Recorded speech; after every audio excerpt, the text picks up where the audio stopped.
All right, so let's go. 1, 2, 3. Daniel. Muhammad. Nice to have My you. guy. My guy. How are you? I'm good, man. I'm good. It's been a crazy week. Yeah, I mean... You flew all the way from Australia to uh, Akshay Summit. That's right. How did you get to know about it in the first place? Because this is like fairly new, and this was the first summit. For those who don't know, can you just... I mean, so I was an angel investor in a company that was out here, Eat Blueprint, and so they were the ones that fed everybody. Okay. That's the company that I think was founded or co-founded by Bryan Johnson and... No. So that was, we started out, it's by Jeff Tang. Yeah. We started out doing hardcore, there's something called Athens Research. It was research and sort of knowledge sharing stuff. And then we went through the idea maze to essentially get to go through a range of things. And then we stumbled into more or less the idea of Eat Blueprint and started feeding half of San Francisco. Nice. So what is Blueprint? Can you just like give us an idea? I mean, I know what Blueprint is, but like for those who don't know. I think Blueprint, starting with Bryan Johnson, I think is the sort of personification of an idea called transhumanism, right? Which is a philosophical and intellectual idea that we can extend human life, alleviate a lot of unnecessary suffering, and improve people's well-being by the creation and proliferation and accessibility of certain scientific breakthroughs. Right? Yeah. So basically, the idea is that you could have just one, let's say, meal or like one thing to eat. Blueprint's a protocol, right? Blueprint is a protocol. Which but that's transformed into edible. Well, material. one part of it would be the food, right? Yeah. But Blueprint is essentially is Bryan's attempt to create an algorithm that tells him what to do, what to eat, how to do it, based on he measured 70 of his organs. Yeah. With a goal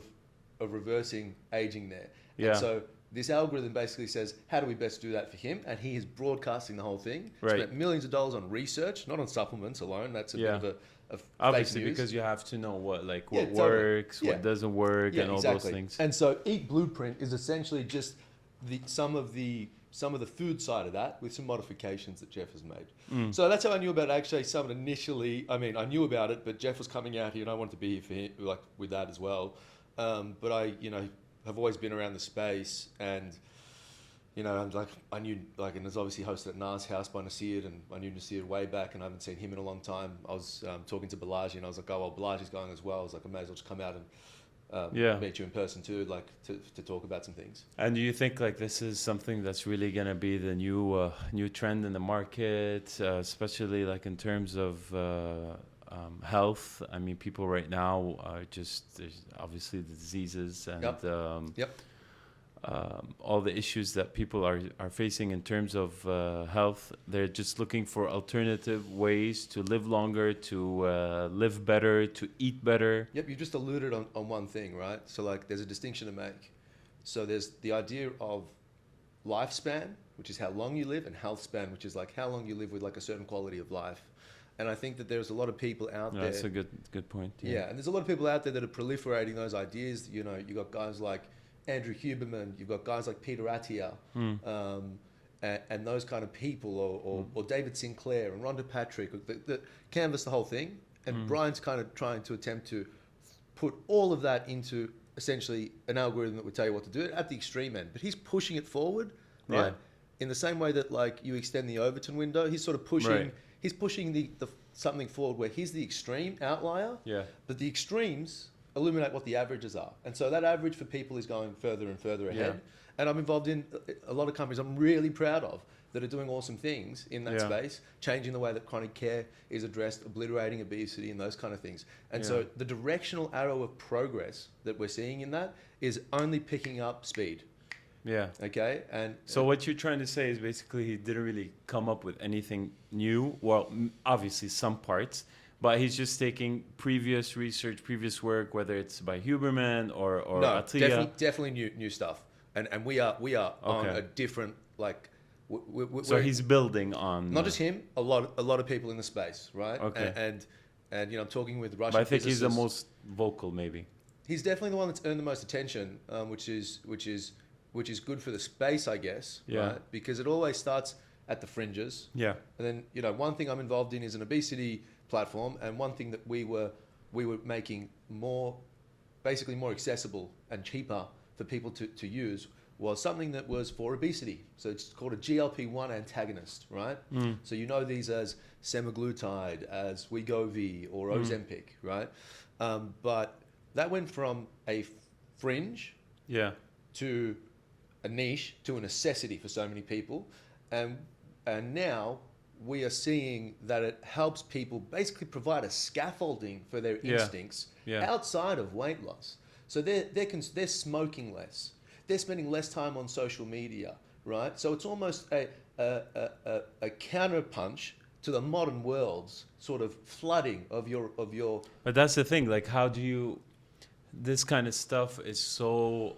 It's such a breakthrough and a lot of it is new, and it's breaking old habits and bad habits. How do you make it more mainstream? Well, that's what. Okay, so Measured is a company that. Is led by an amazing founder called, or co-founder, Monji Dolan. You know, Monji Dolan at Measured, that's a company that went through Y Combinator, and we started doing very different things. And just like... when was Measured founded? I mean, it would have been... first iterations like 2018, 2019. And did they get acquired, or are they still around? We just put out an investor update that is rocking people's worlds. Okay. Nice. Okay. We are accelerating rapidly, right? And we are building like that platform for the future of chronic care. Okay, right? So chronic care is a bit different to acute care. It's like dealing with long-term illnesses and that kind of thing. And so, one thing to make the distinction to your point is that like using old things and new things. Okay. Right. I'm obviously interested in both. Yeah. And we are going to do both. But but one thing is those GLP-1 antagonists. They've been around for a long time. They were first used as a diabetes drug. So we have a lot of time to see that they're safe drugs for certain things. And now they're shown to be so effective. It's remarkable. And so what we have been working on and doing is making it, we just rolled out to 85% of America can access it now at price points that no one can touch, right? Because, you know, we were ahead of the compounding curve, so to speak, right? Yeah. And now we're building a lot of other tools to bring the overall cost down and the efficiency of it all down. That's the key and thing. solve adherence. But that's an old But drug. how do you bring the cost down? That's the thing, because there's so much money that goes into R&D, and there's just so much so much cost, capital cost that goes into these things. Like, how do you make it affordable, especially when there's not that much demand? Look, there is actually a lot of demand, but there's two distinctions to make.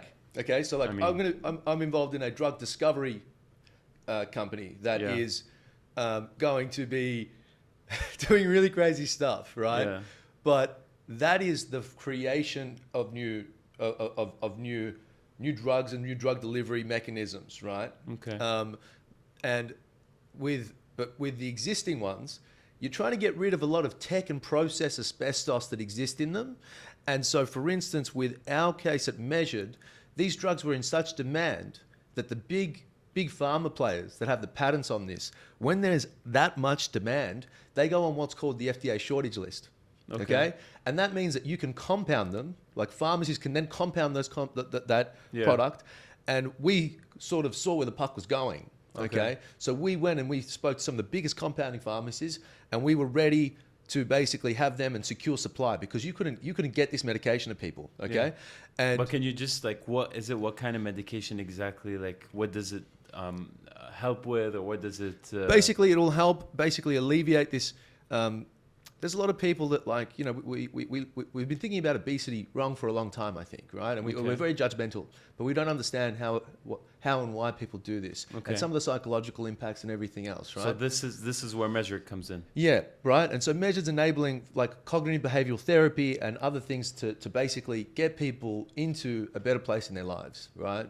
And get rid of some of this weight that amplifies all of these other illnesses in the body, right? That accelerates not just physiological damage, but psychological damage, right? Yeah. And so together with having the right doctors that are experts, with the right psychological interventions, the right ability to actually just the cost point, right? Yeah. Lowering that cost point is huge. We see two massive bits of people that drop out of programs that disturbs us, keeps us up at night.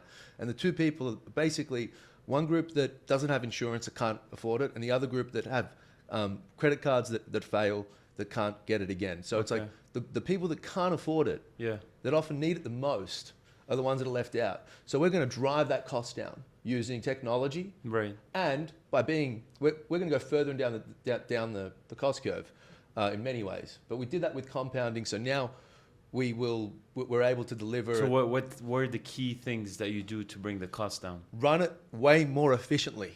Okay, we have a very talent dense team. We are building products that give real scale. That team is entirely based in the US. In the US, Where? Yes, New York. New York. Okay. Yeah. Okay.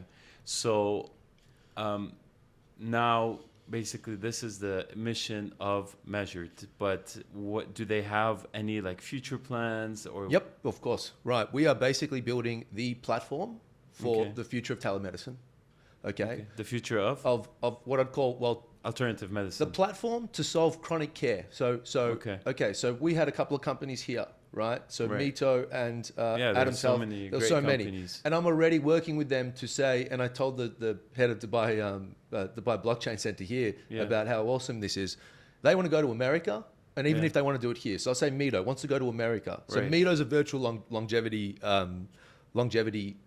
clinic, essentially, that puts all of this data back on the cloud and allows you to sort of do satellite blood work and everything else. Okay. It should be something that should have been done 10 years ago. So Kenneth is... You're saying it should have been done 10 years ago. I've been waiting to find someone that was a good founder in this space, and I stumbled into Kenneth, and he's doing it.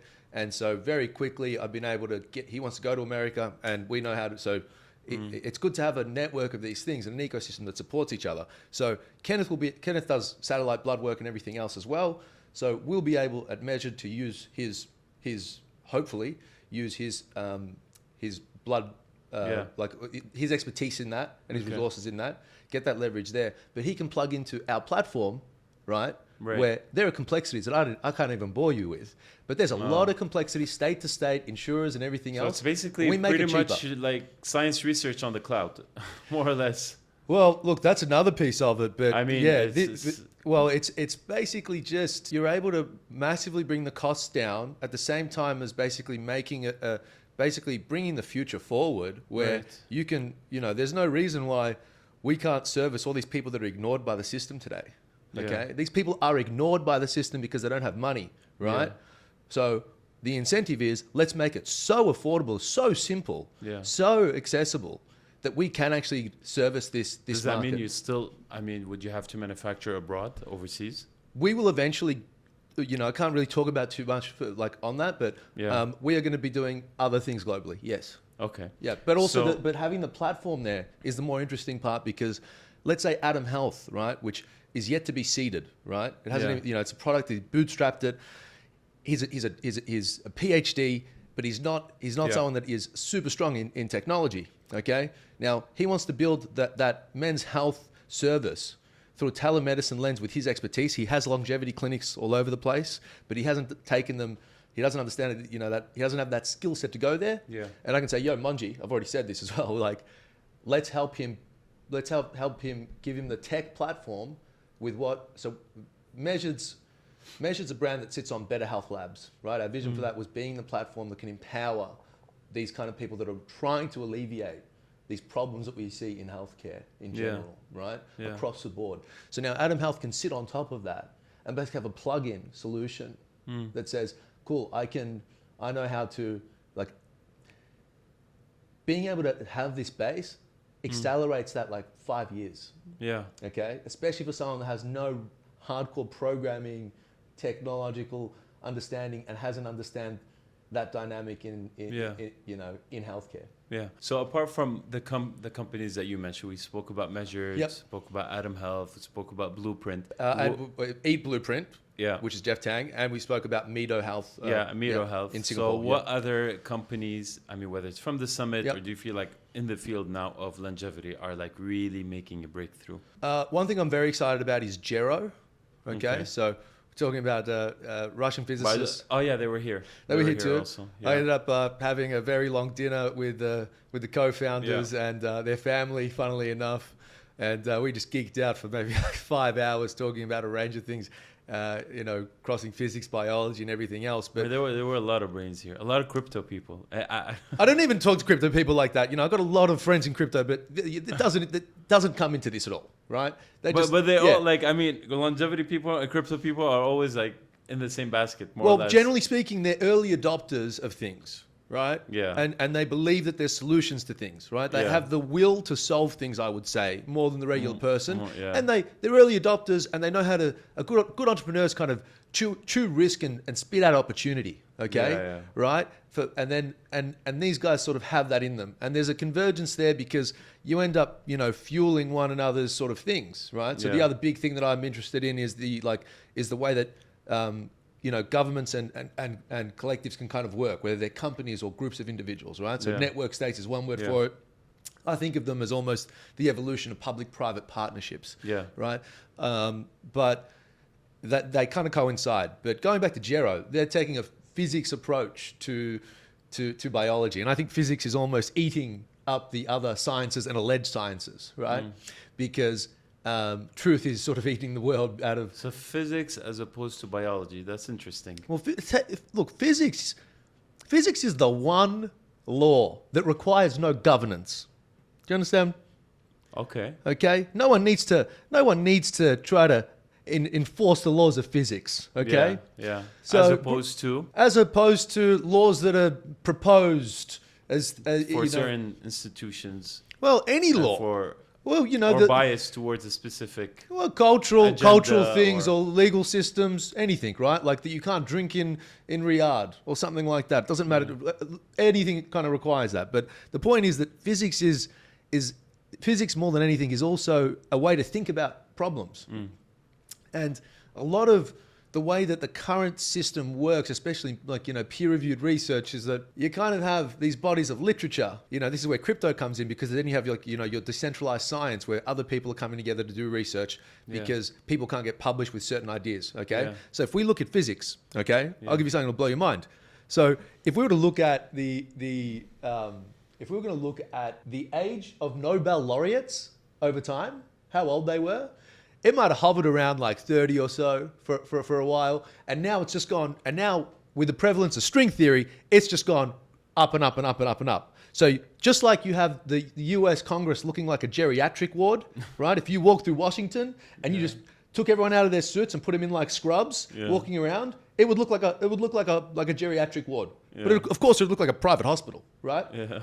Of course. But that just means that, even with string theory, we'll leave that aside. These places aren't open to new ideas. And new ideas happen at the fringes when science is free and chaotic, where people are going into these different areas and jurisdictions, taking things from biology, taking things from physics. So these Russian guys are basically changing the way that things are traditionally done by incorporating physics into something that was predominantly dominated by the biological let's say aspect or science of doing things. Yeah, I would say so, right? Because they're basic, if you think about the law of thermodynamics. What's their company's name again? Gero. Gero. Okay.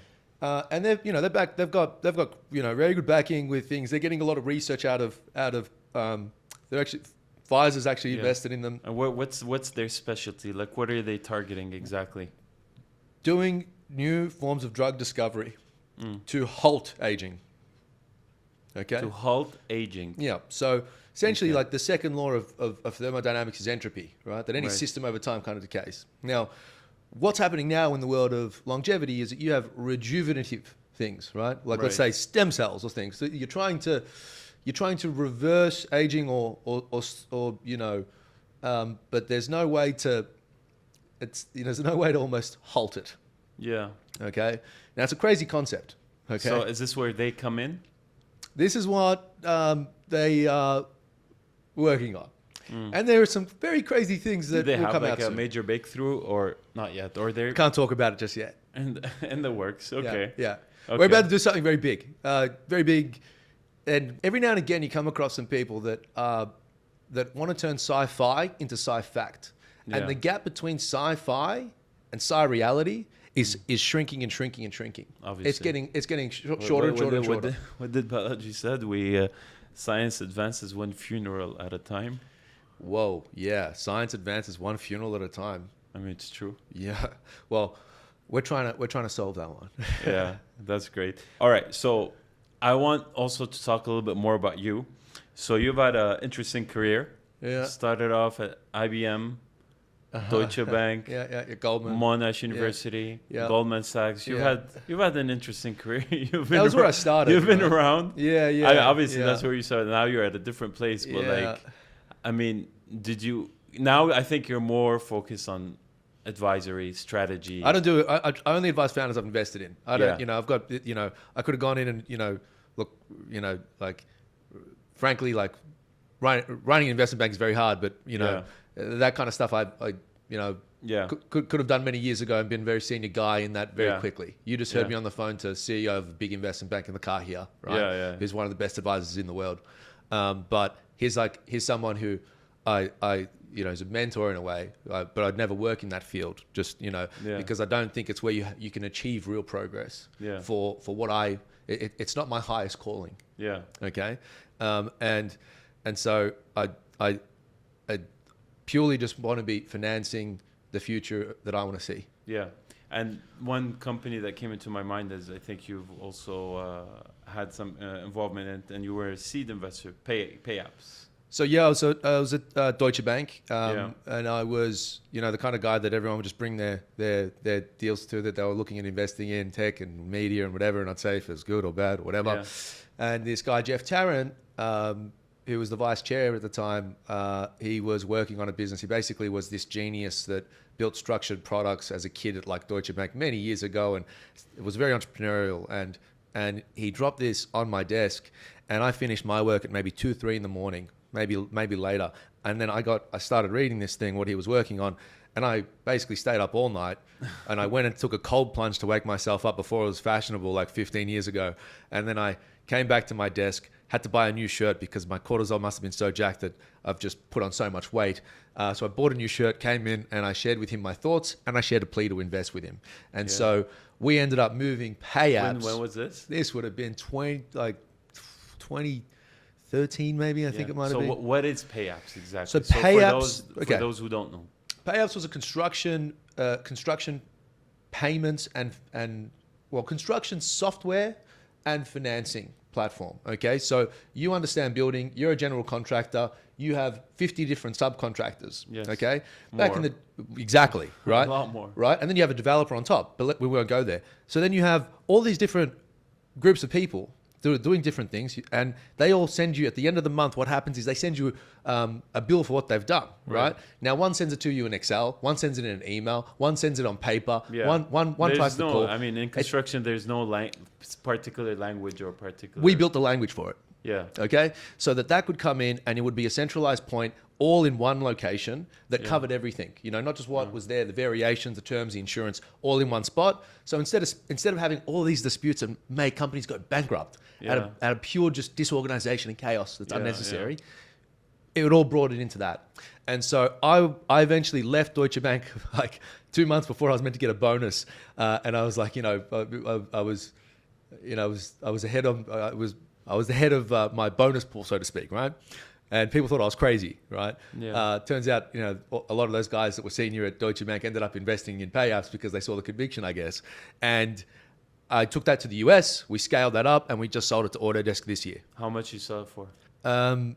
Well, north of $500 million. North of $500 million? Yeah. You joke, 500 million. More than that, yeah. Oh, wow. But I'm sure there was more to it than just that. Yeah, I mean, I think you're just being humble about it, but it seems like because you told me there's a finance module for it or a finance. The software bit is a big part, right? But payments is a big market, let's say, right? So it's like $1 trillion a year market. And what, you need to really own anything of it, you need to have domain expertise and be able to do something no one else can do, right? You can't. The only way to really build a wedge is to have that niche that no one else can do better than anyone else, and then you might have something. So the software element gave that part of it, and I could understand just by having that flow of information, right? Let's say that the subcontractor wants to get financed on that, right? Like factoring, alternative alternative financing to sort of solve some of their woes. Yeah.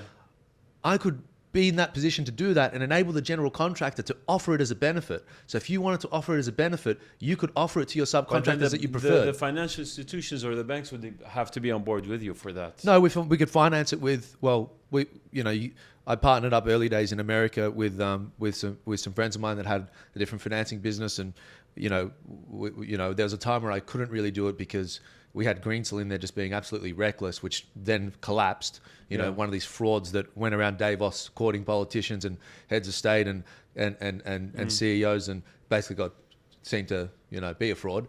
But once those bad actors go out, then the real sort of price discovery occurs. And we never had an issue. Financing is quite simple when your chairman and your co-founder, my chairman as well right now, is Jeff Tang, who basically pioneered structured financing. Nice. Right? And he's the biggest advisor to like banks and private equity guys wherever he's gone.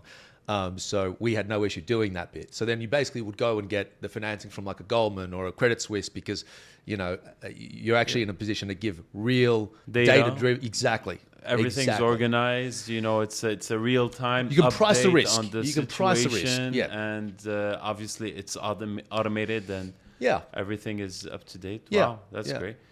Now, and then you had another interesting venture, beehiiv. So I was an investor in that. It's an amazing company by Tyler Denk, one of the greatest founders. I think you talk about that one quite often because of how quickly they scaled, how quickly they become so big. How quickly they ship products, right? And this is a story like, so run it back. How did it start? Okay, How did it?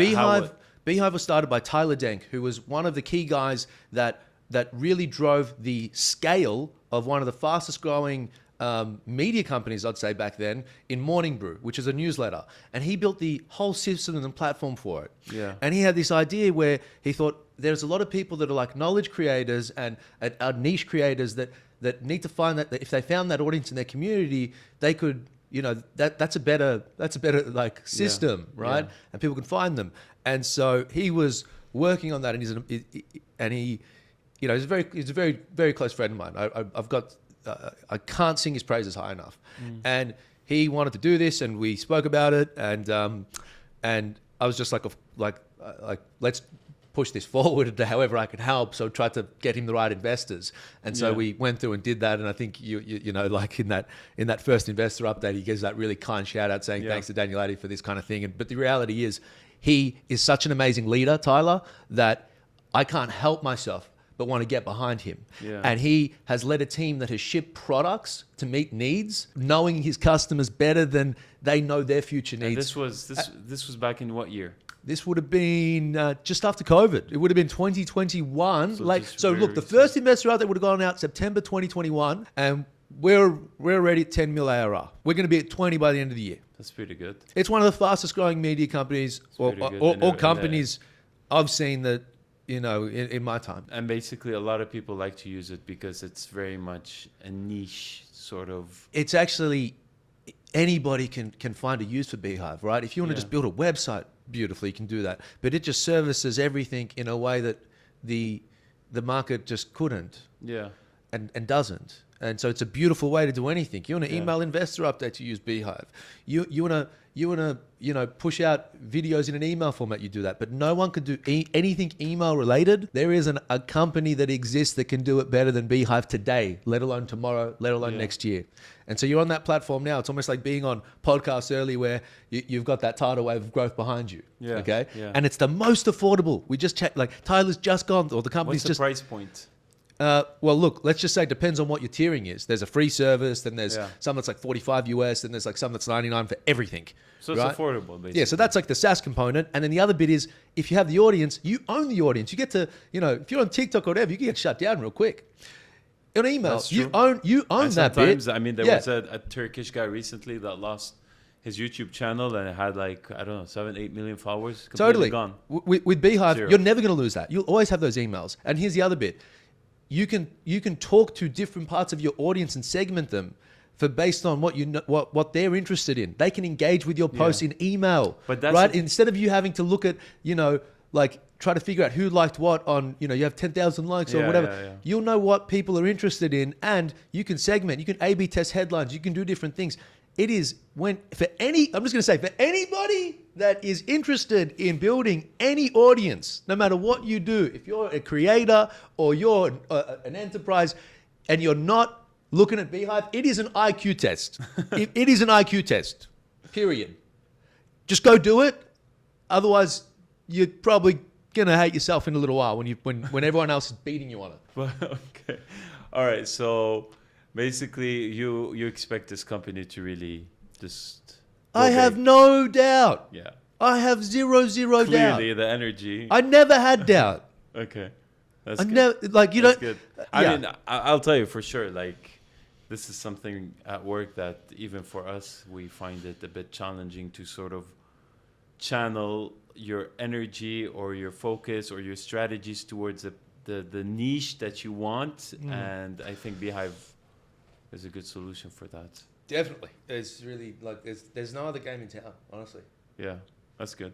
Now, you also worked with someone that has a lot of respect and is very famous and wrote a lot of books, and you consider him as a mentor also. Oh, definitely. Scott Galloway. Yeah, Professor Scott Galloway, 9-time entrepreneur, best-selling author. What was it? Like 4 or 5? I think 4 or 5 books. I think it might be the 5th one that just came out, The Algebra of Wealth. Yeah. Started out with the 4. He was talking about the how techs would end up becoming these monopolies long before anyone realized it would happen. And then it was The Algebra of Happiness, which is a great book. For anyone that's in their 20s, in their 30s, go read that book. It's a short, really, it's a simple but really powerful read. And it could help people sort of go through life and understand where they're at and just how, from his perspective, I think that's a really good read. Then there's Adrift, America in 100 Charts, which was, I think, it tells a story of where America's at, why it's there, and what numbers and then charts, basically. Yeah, well, it's basically a series of short essays with data visualization. So Catherine Dillon, who's a co-founder of Prof G Media, is a professor of design, and she's like my design mum, taught me everything I know about design, really. And there's just amazing data visualizations that tell the story real quick. It's the best coffee book you'd ever get. It'll make you a lot smarter. But you also did something very interesting and very important with him, which basically you managed to work on his podcast and grew it at an exponential, crazy rate. Okay, so Prof G Media was a lot more than podcasts, right? So we had... I think podcast was like the one thing that just blew up. Obviously. It's definitely... Look, like the impact that Prof G Media has just across business, tech, and society, I'd say, like culturally. Yeah. The issues that Scott's been able to talk about, and he holds that pen and can do it so well. Yeah. It's so that, it goes across... We did a TV show on Vice. We were going to do it on Bloomberg and CNN. Ended up doing, the books are prolific, right? The Algebra of Wealth will probably sell 100 million copies. It just got out now. Yeah. I've gifted it to maybe 20 people so far, and they are hooked. Like it's teaching them about how to think about wealth in a different lens. Yeah. Wealth financially, but other forms, and demystifying so many things and simplifying it. They'll sell 100 million copies. Yeah. Nothing to sneeze at. Yeah. And then you've got, the podcast, so Prof G Pod, which is there with Scott and Ed Alson, who's a super talented, super intelligent, very, very charismatic guy that we brought on the team, who's just out of the light and very just so insightful for a young age. Kind of makes you think, like, gives you hope about the future. What's the audience reach? We're talking millions. I mean, if I had to guess, Prof G Pod, Pivot together, Prof G Markets is the one that Ed's on. That would be, if I had to guess, I don't know what it'd be now, maybe 20 million downloads a month. Oh, wow. Probably. So probably one of the most popular. It's definitely within the top. It's just Pivot just got awarded, the best business podcast again. The newsletter was actually the most important asset I think we had. Yeah. Okay. So no mercy, no malice. If you go to profgalloway.com, you can find that. Yeah. Profgalloway.com, I believe it is. No mercy, no malice. Every Friday, that's in your inbox, and it covers it just will make you smarter in life and business for sure.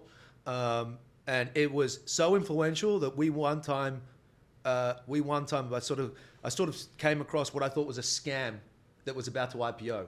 Yeah. Through a SPAC. Yeah. All right. So a SPAC was basically an IPO, just add water. Yeah. And it started to become like corporate sanitation. And you mix that in with like a lot of nonsense around ESG at the time that didn't make any sense. And these scammers, in my mind, I kind of came across it. And on a Sunday night, I ended up staying up all night on Monday. And I went on the editorial call and said, Scott, I think this is a fraud hiding in plain sight. This is about to SPAC. I'm sure I've just hit the tip of the iceberg here. Yeah. We did all the work. We had a whole research. We've got a whole research team. Mia Silverio. Then we've got Claire Miller on production. We've got like Caroline as well, who's just an absolute gun showrunner. And Drew is also just a legend all around. But there's a whole team, and we essentially came out with the newsletter on a Friday morning, and the SPAC was pretty much dead by the afternoon. That's the power of his platform and his ability to call truth to power when other people won't. And then you also met a lot of interesting people working with him. I think you met Mark Cuban. Right. You met the previous nominee for U.S. presidency. Oh, yes. I mean, yeah, definitely. You always meet interesting people. Scott's the kind of guy that you'll just casually say something like, we used to travel together a bunch, and he'd see me working on something. He'd be like, "What are you doing?" And I'd sort of say, "Oh, like, we did some activism stuff on Twitter way back in the day." Yeah. And he, because he's respected by like all the biggest players in high finance, right? And he co-invests with them, and he advises them, and then all of a sudden, 2 weeks later, I'm like getting a phone call. He's like, "Daniel, like, what are the odds you're in New York?" Like, and I was like, "Oh, I'm not there." And it's funny. He thought that I lived in New York. I was like, "I live in Miami. Like, I'm down the road from you," and moments later, we're on a phone call talking to the 4 biggest funds about taking over Twitter. Nice. Right? And he catalyzed that. Nice. And then Elon ended up coming in and illegally sort of acquiring a 9.9 stake. Illegally. Right? Robbing $141 million out of shareholders' pockets by not disclosing. That's a big statement.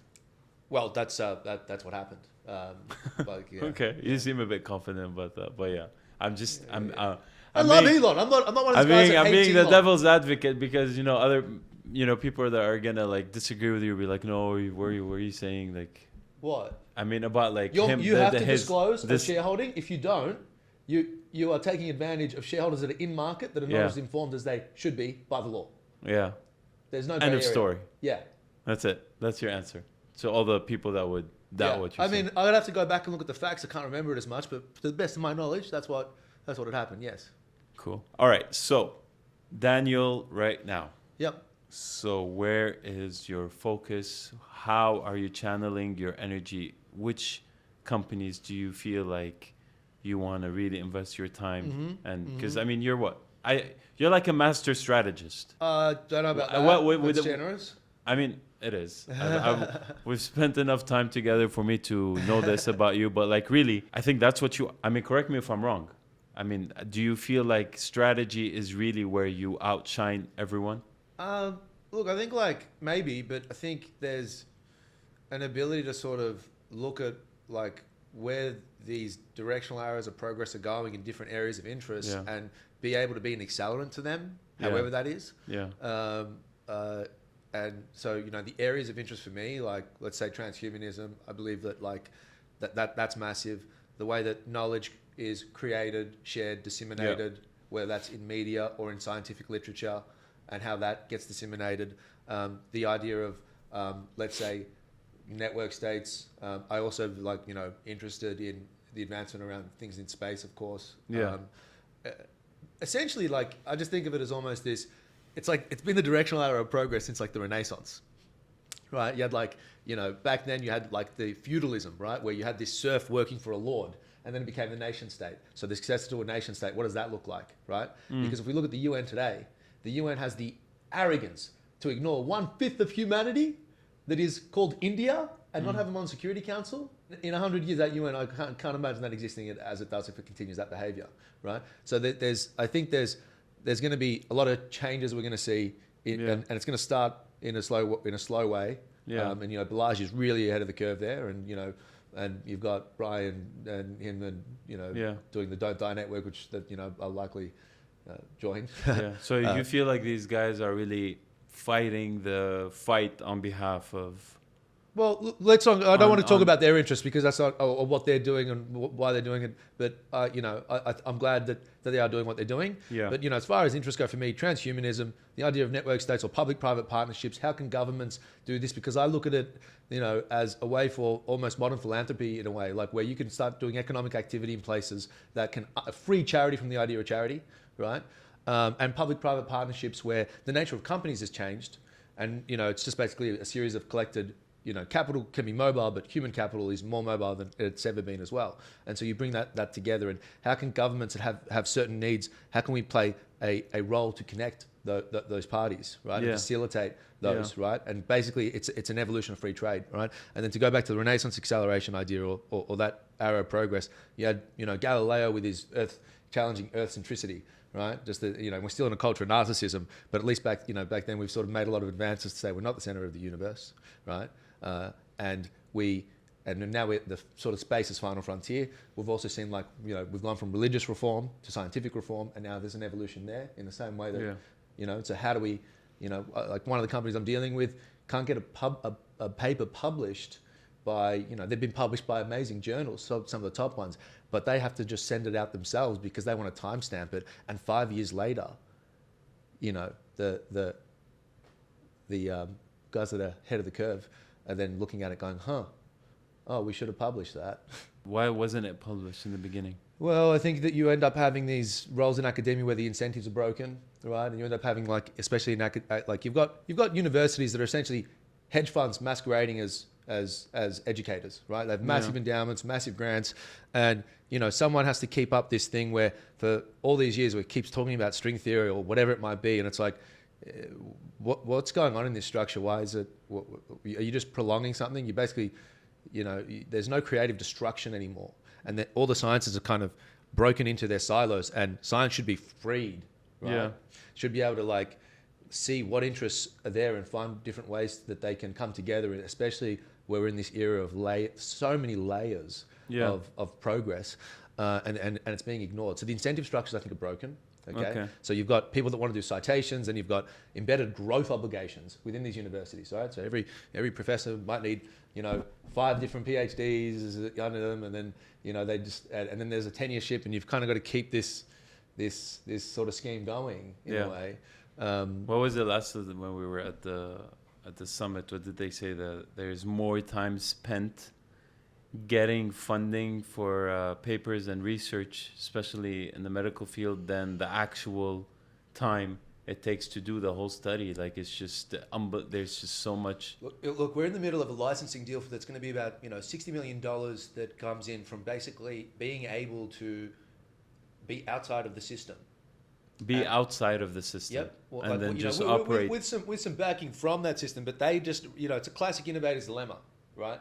You have these big, massive behemoths. Okay, so the innovator's dilemma is essentially this idea that you had. It was by Clayton Christensen, may he rest in peace, and he basically used this example where you had the integrated steel mills back in the day that were only able to service the big customers, right? Yeah. And then you had these other guys that were the mini mills. And the mini mills were starting to use other forms and play around with other things in steel that gave them a cost advantage later on. But they were able to service these other niches that were growing essentially, that eventually the other guys, their cost bases were too big. They were not ready to service these smaller things like the mini mills were. And they were able to basically, destroy these incumbents. Yeah. Right. So I think that there's something there where the incumbents can't get out of their own way, because if the greatest way to stop a problem from being solved is to throw more people at it. So now, with all of this being said, what about, and I think this is what brought you here, what about AI and crypto? I don't care for either of those. You don't? They're basically back ends and tools, right? Yeah. To say that I'm going to be investing in AI companies, it's to say that I'm going to invest in anything internet powered. Right? Yeah. No, I mean, what about how they incorporate into? But that's what I'm saying. It's table stakes, right? It's like for instance, Measured and Better Health Labs.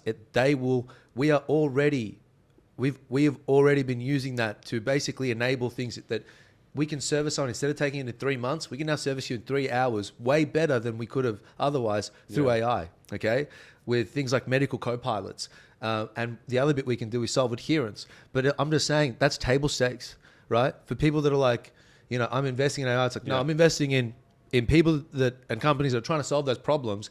And what's the best tool set to do that? AI has to be one. Yeah. Right? It's like saying that I run on electricity. It's an IQ test to not be exploring that, or just by now you should already not just know how AI will drive your business, but if you're not actively experimenting and building with that, like the joke's on you, right? Yeah. The future just passed you by. Yeah. Okay. Now with crypto, that could be a separate thing, but that's typically not something that we need right now for the things that I'm looking at outside of maybe 1 or 2 or 3 things. Okay. Yeah. But the problem with that we see a lot of crypto guys, they just talk to themselves. Okay. Yeah. And now if you're solving crypto problems within crypto, that's fine. But often they say, oh, like my blockchain technology is amazing because I can process 5 billion transactions at blah, blah, blah, blah. And you're like, well, that's cool. But our system does fine. What's the actual advantage? Yeah. Right. So there's solutions. There's solutions. The reason I brought it up is because the whole point of everything that people were talking about in the last week was basically how can we make use of this blockchain technology, this artificial intelligence that's exponentially advancing, and use those tools to advance the science, to advance the longevity, to advance the medical, let's say, research that a lot of people feel is becoming super important right now because it's been untapped. I wouldn't say untapped, but it's been latent. For a very neglected for a period of time. Or just decelerated. Okay, 2 things. First thing, I don't care what people are talking about. Second thing, the way to solve this thing is to say on 2 sides, let people go and solve problems in their industries and their verticals, and let other people that are focused on the technology experiment, tinker, and build. And then then people will have an awareness of what's going on in both.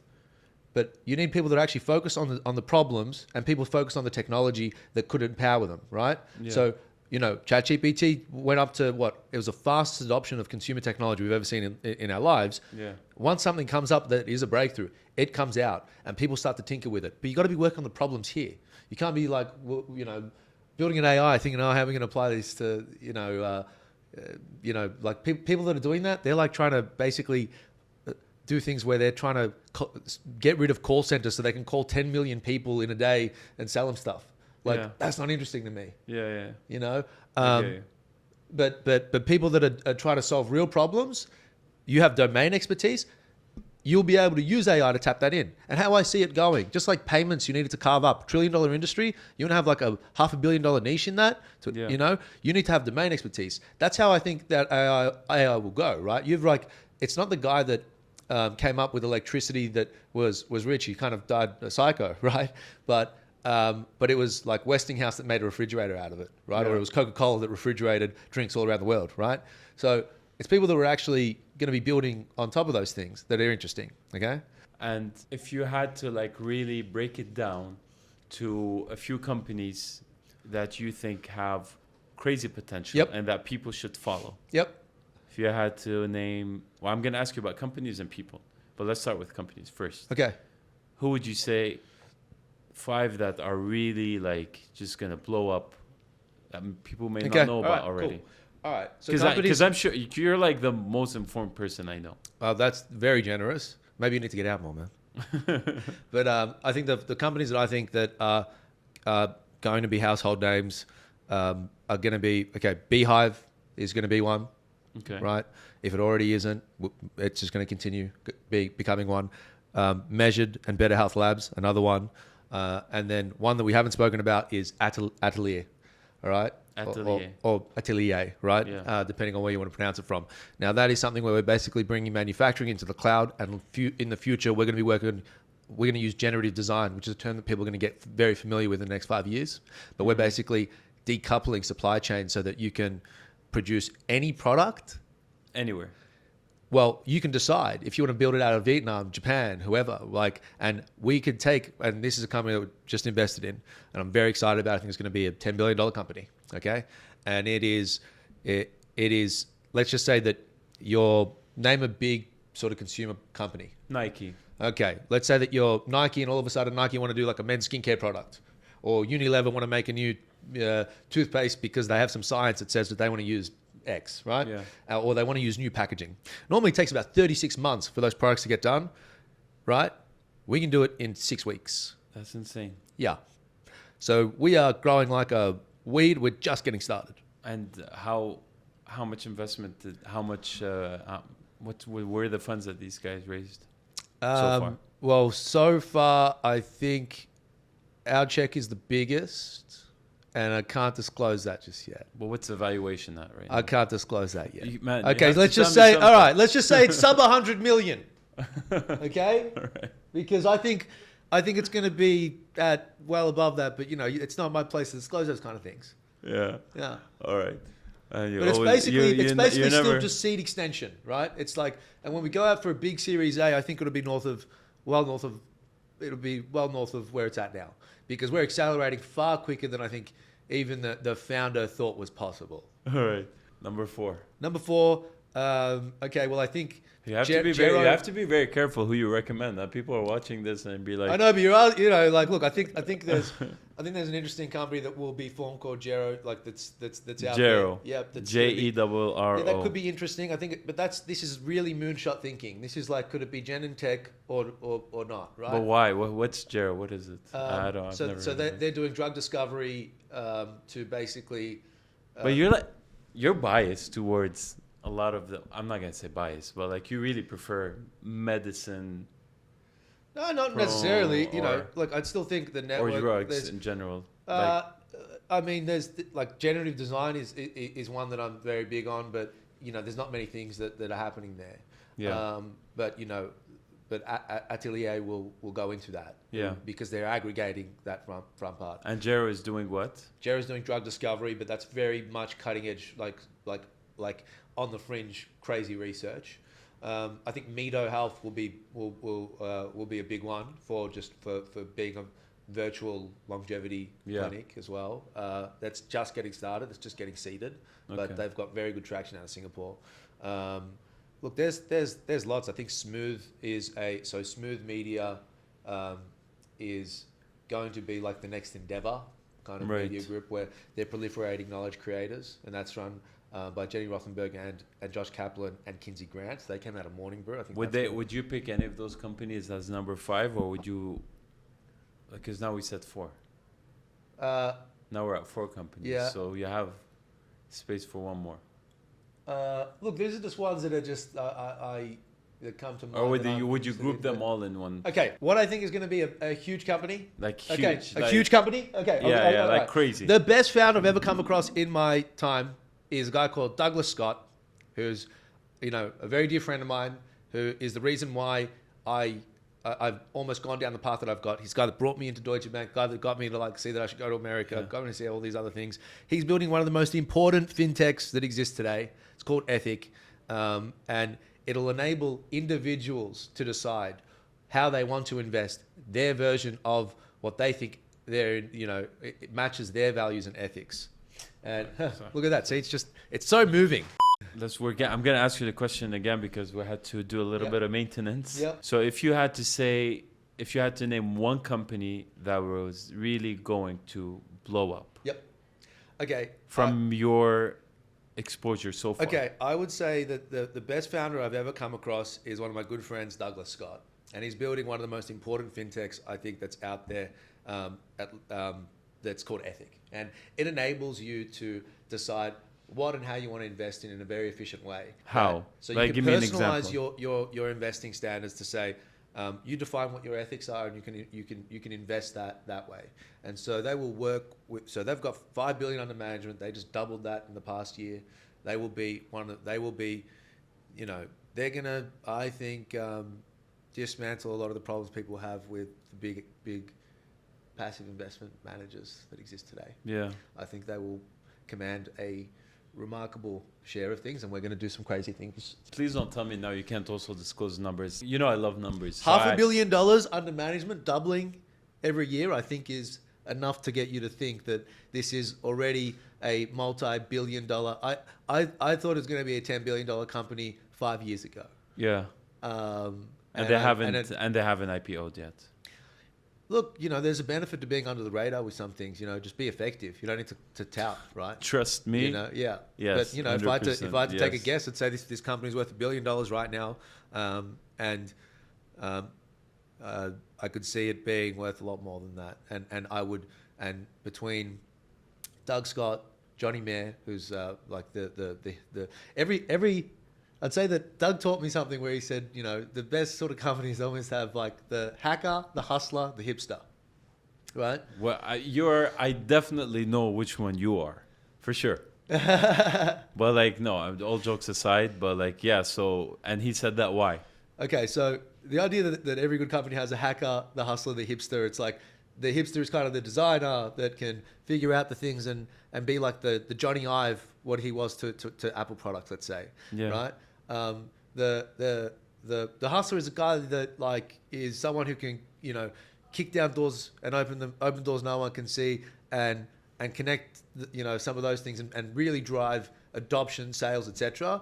And the hacker is the guy that can put it all together and take these ideas and systemize them and yeah. lead teams and build teams of teams, right? Yeah. And so I think that team at Ethic has that down pat. Yeah. And they're going to be doing really exciting things. And I think that what they will create new asset classes. Yeah.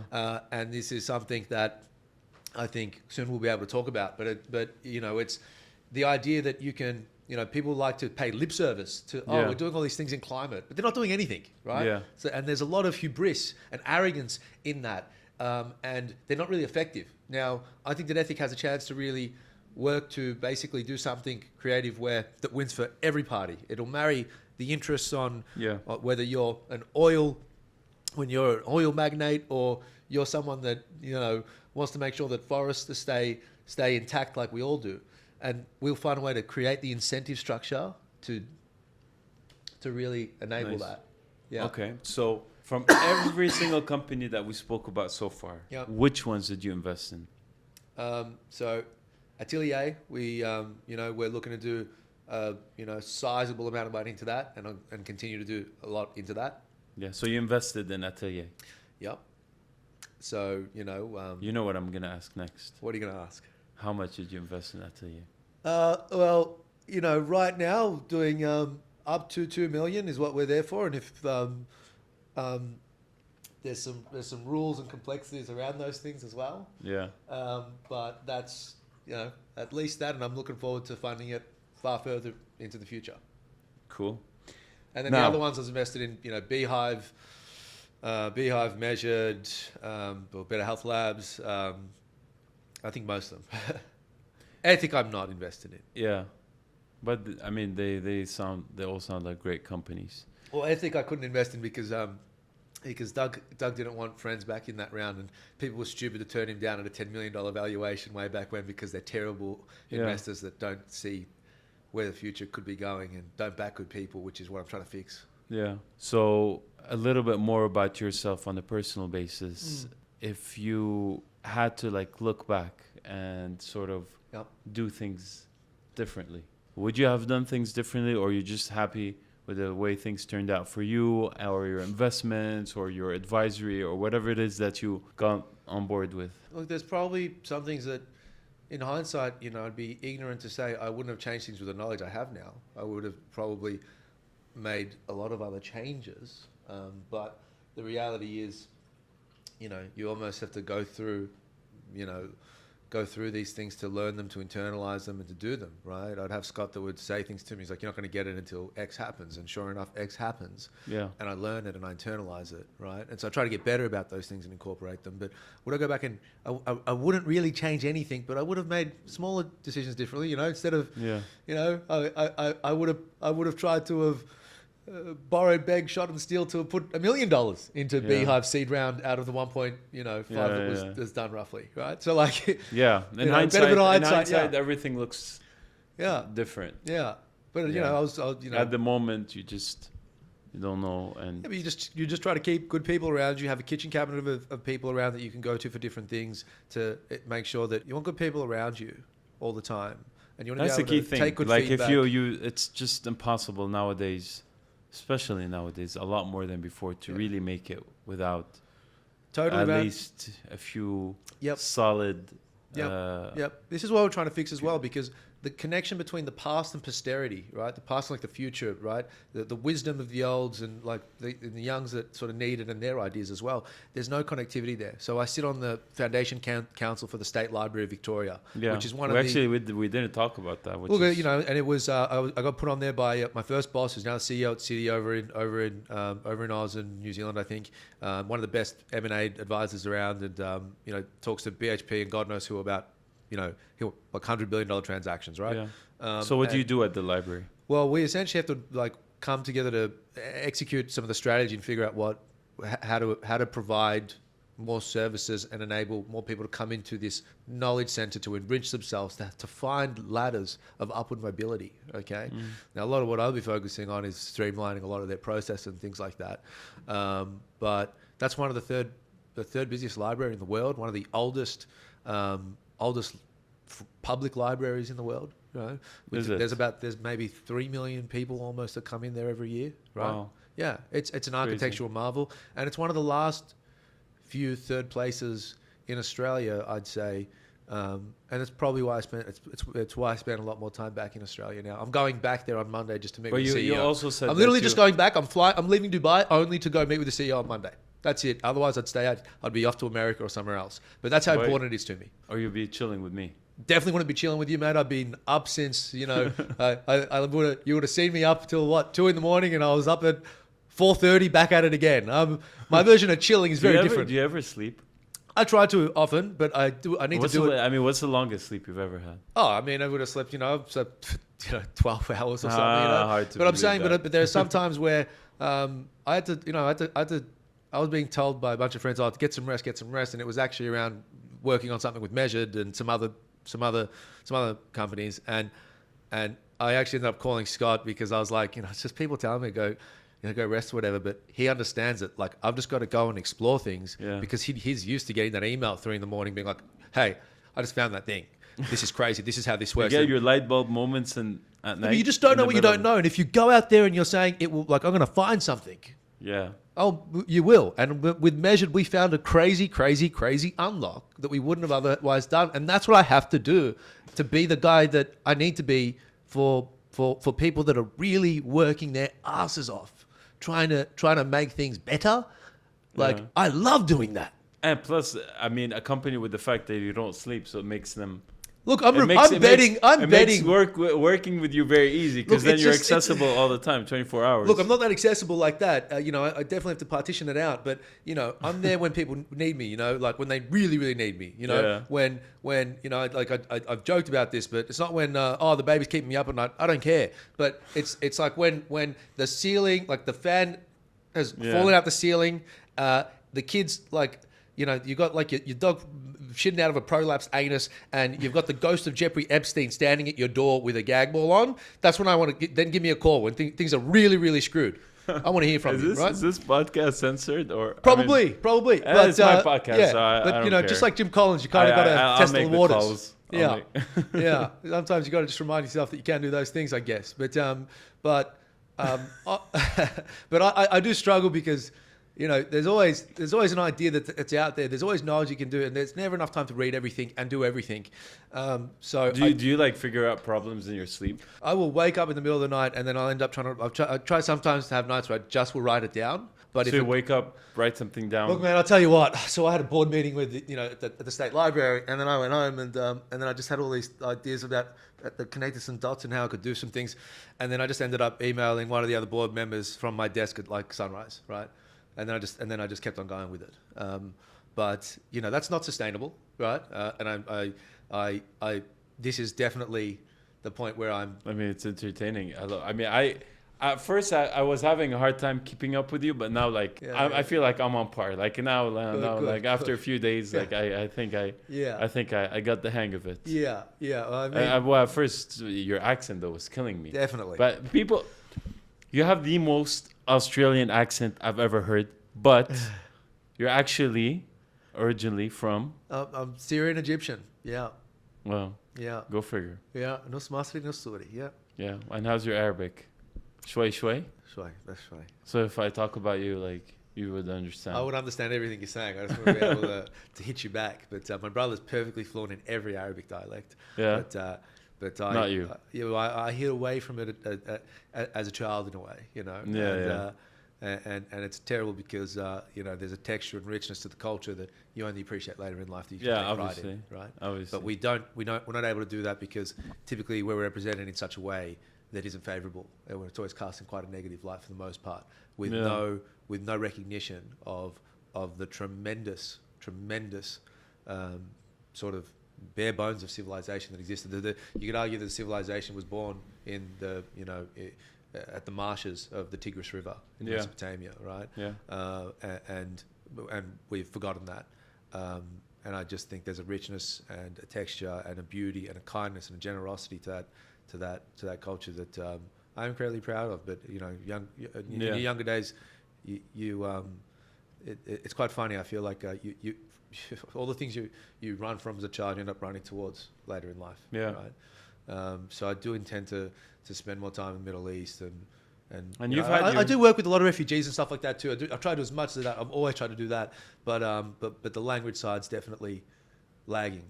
You've had your, let's say, spiritual awakening too. Maybe. Let's see. I'm not sure. You know? I mean, you went through a.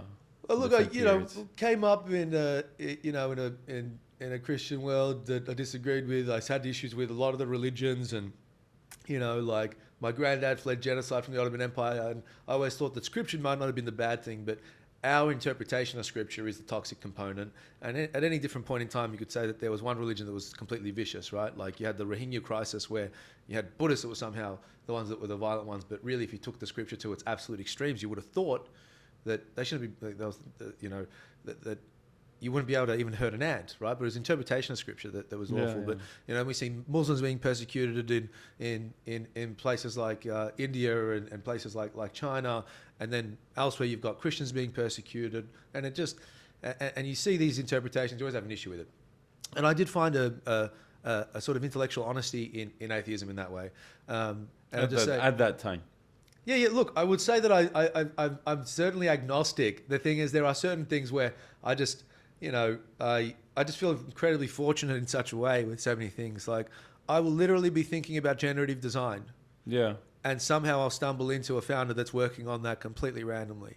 And I don't know how, these kind of things, my friends will joke that I'm like a serendipity machine, right? And it's just bizarre that, like someone that really needs help, somehow I was at an airport once, and someone, they were struggling to like get out their wallet. They were dropping all their things, and I just like paid their bill, whatever, had a laugh, and I could see something was up, and it just turned out that they really needed someone in that moment that had my skill set. Yeah. And I thought there's something about those kind of things that I can't explain, and I just love sort of almost making deposits of karma in the world, because I think everyone likes to say that karma's a bitch, but I actually think karma can be a generous, beautiful, providing, lovely lady, right? And I think it's just the perspective of things. Yeah. And I think that everyone wants to just, we can't get our lips off the crack pipe of measurement, and that's how people waste money on, like, whether they're buying bad media that's riddled with fraud in different platforms, or, metrics and all the rest of it, and followers and this, that, the other. But what we can't measure, like in relationships and doing the right thing and being a long-term partner to long-term people, that compounds in a way, and doesn't need to be measured, but it can. But I think there are those kind of things that don't have a religious aspect to them, but seem to end up just creating synchronicities in the world. Yeah. So going forward, if you had to advise the younger crowd and people watching this, what would you say would be 3 or 5 skills that they must learn and must have Okay. in order to really make it in Okay. this very Yep. fast changing, because you adapted very quickly to many different things, so Yep. you have sort of that Okay, yep, history in transitioning from one Okay. Number domain one. to another. Number one, I would become completely unaffected by rejection. I would rewire myself to have a positive effect from being rejected, because whether you're trying to share ideas or trying to find trying to sell a new product or whatever it is, you're going to get rejected a million times. I've been rejected 1,010,000 times, but I literally trained myself to be unaffected by fear, admiration, and ridicule alike. Yeah. Right, to a point that was almost crazy. But don't you think it's easier said than done? I mean, for people Of that course, it's don't easier said than done. That's why you got to do it. Okay. Right? What do you mean? Of course. Do the hard thing. Do the hard thing. Lean towards that. Acquire comfort zone. All right. Number 2. You can always make the hero move. Try to do that as much as you can. And do not care about what anyone has to say about it. Don't be completely unaffected by that. Just do what's the right thing. Try and make that hero move. Fantastic. We're done here. Acquire that comfort zone. Go get it. Number 2. Okay, yep. Sure, I'm not going to take one thing from you. You got to give me like a few things. Okay, I would say I would train intensely, I would train aggressively. Okay, every day. Well, however you want to train, right? Like I think that there's probably arguments to do that. Depends on the level of intensity, right? Yeah. But I would train aggressively, right? You want to enter any room and essentially be able to either annihilate anyone in that room or outrun everyone in that room, right? That's what Scott would say, right? Yeah. But wait, just to clarify, you're talking training physically. Physically, yes, yeah, absolutely. Okay. That's one part of it. But you're gonna go into the room. Why do you want to eat people? Not eat people, annihilate. Like you want to, fear is a very physical thing. Okay. Yeah. Now, how do you deal with fear? Like you want to confront those and acquire that comfort zone, but you will feel less fear, and you'll have, you'll command a greater presence even if you can. If you've done the hard thing, moved hard iron and everything else, it's therapeutic effect. But that's a physicality side of it, okay? Yeah. It's just good for your. So you're saying it will give you like an aura, basically, the moment you are present. That's one thing. I don't really care so much about that, but it's just that you will. It's a discipline part of it as well, right? Right. Like do you train every day? I've done it every day that I've been here, even though I haven't been sleeping, but different versions of it, right? Because, but I mean. Yes. You do. Yeah. Okay. Yeah. Different versions anyway. but absolutely. But the other thing I would say, the third thing, if there is one, I would say like learning how to deal and manage with stress early on. So like whether that is, I always think that meditation is one of those really great, simple ones that people can't adhere to. Very true. But don't be hard on yourself. Just try and do those things, and you don't have to do them all the time. Don't make perfect the enemy of great. Just achieve progress in some of those verticals, and you'll see where they go. You follow those curiosities, and do not follow your passion. It's a terrible advice.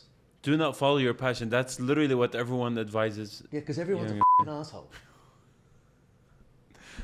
Okay, yeah, it's my podcast. We'll allow but it's cliched advice that, okay, what Scott Galloway will say on this is brilliant. He said the people that tell you to follow your passion made their billions in iron ore, right? These guys made their money in, I mean, I agree with you, but like exactly. a lot of other people will not. Well, of course, but that's why you've got to be realistic. Because what's going to happen is you're going to go do something, find a financial incentive that makes sense, and you're going to realize how that can have an impact, and you're going to love the success that gives you. You're going to have the domain expertise. You're going to be able to provide different value to different even people. If you're not so passionate about what you're doing. You'll become passionate about it, right? Yeah. But if you go follow your passion, don't assume you're not Jay-Z, is what Scott will say, and he's right on that. Okay. Yeah. But if you want to go there, you got to treat careers as asset classes. The sexier it is, the worse off the payment's going to be, because all these people that follow their passion are actresses and actors that are lining up for 10 hours straight amongst 1,000 other people trying to get a job that's going to offer them maybe maybe $5 for every hour that they spent on it, if they get it. Yeah. Okay. Yeah. Whereas the guy that's working on sewerage and nanotech on solving solving different filtration systems, that guy just needs to hit it once and he's going to do all right. Yeah. But he's going to become very passionate about whatever he solves when he solves it. Yeah. It's good advice. So now what? We are number 5? I don't even know. Because what we said first, the first thing we said is that we're the skills. Train hard. Yeah. Have a lot of basically discipline or apply Get rid of rejection. Eliminate the fear of rejection. Okay, that's number 3. And then you said also to get spiritual and to do a lot of meditation. Yeah. Okay, and then don't follow your passion. Don't follow your passion. Just follow something that makes sense or that works or that has potential. Yeah, look at the idea and of ikigai. You'll learn to love it. Yeah, look at the idea of ikigai, which is a Japanese word, right? Yeah. And it's basically trying to find the middle of things that you're good at that could pay well, that are good for the world, right? Yeah. And wherever that sits in that middle of that thing, go do that. Yeah. Is one way to look at it, right? Yeah. But I'd say that generally speaking, later in life when you're in your artist era, then you can go follow your passions. You haven't earned the right yet to do that, okay? And you don't even know what you're passionate about, okay? It changes. So that's the 5th thing, right? Like the 5th thing is what? Whether we define it as a skill or a hobby or a practice, go read widely. I could not agree more. Go read the classics. Go read the timeless ones. Even if you have to do the short versions of it. Even if you can't grab a book, just Audible all the way. Totally, like whatever that is. But don't look at what's happening just now and like all these hot things and everything else. Go because look at the classics. it's concentrated knowledge, in just literally one source. Great philosophical works. There's like a Bhagavad Gita that people don't even know exists, and it's an incredible thing to read. People don't even understand what the like some of the great like religious works is one thing, which I started to revisit. Just even though I'm not a religious guy in that regard, reading the Bhagavad Gita, the Holy Quran, the Bible. I haven't been able to read all the Vedas because that's just a crazy whole thing. But going through all those things. What's your favorite book? My favorite book, well, I could probably give you 3. 3. That's good. Okay. Man's Search for Meaning is one by Viktor Frankl. 100%. Right? I read that. When Breath Becomes Air is actually probably... Okay, I don't know that. I've never heard of it. It's about a story about a neurosurgeon who was top of his game and ended up being quite ill. And I won't spoil it for you, but that was a seminal work for me. But okay. Yeah. And there's probably a lot that are out there. I think, just to mix it up, I won't go into some of those other ones, but just as a business book, I think the greatest business philosophy book is 0 to 1 by Peter Thiel. 0 to 1 by Peter Thiel. Yeah, it's not like one of my all-time favorite books, but just to break it up a bit. I mean, he's a very successful... Absolutely. And he's done... that team's done amazing things. And he's predicted a lot of trends and a lot of markets. Yeah. But if you give me like different verticals for your audience might want, I could hit them with a couple of records for whatever. If you're in media, I'd read The Operator. Okay. Yeah. Or if you're like building an agency or something like that, I'd read Who is Ovitz. Like there's a million different books that are out there. Yeah. If you want to be a hedge fund manager in an emerging market, I'd go read Red Notice by Bill Browder, right? Yeah. There's I could go on for days. Like depends what you want. If you're interested in the future of where geopolitics could go for various different reasons, you go reading The Network State by Balaji is a great one, right? Because they'll be there. So it just depends what you're interested in. Daniel, always a pleasure. Amen. Great having you. This was awesome. Fantastic. So I'll see you when you come back and you get your golden visa. Absolutely. You're chasing that one. Oh, it's done. I spoke to the guy, Dr. Marwan that's running the Dubai blockchain center yesterday, and then he was like, "Come over." He's like, "Let's go." Thank you. Thank you, boss. It was amazing. That was fun.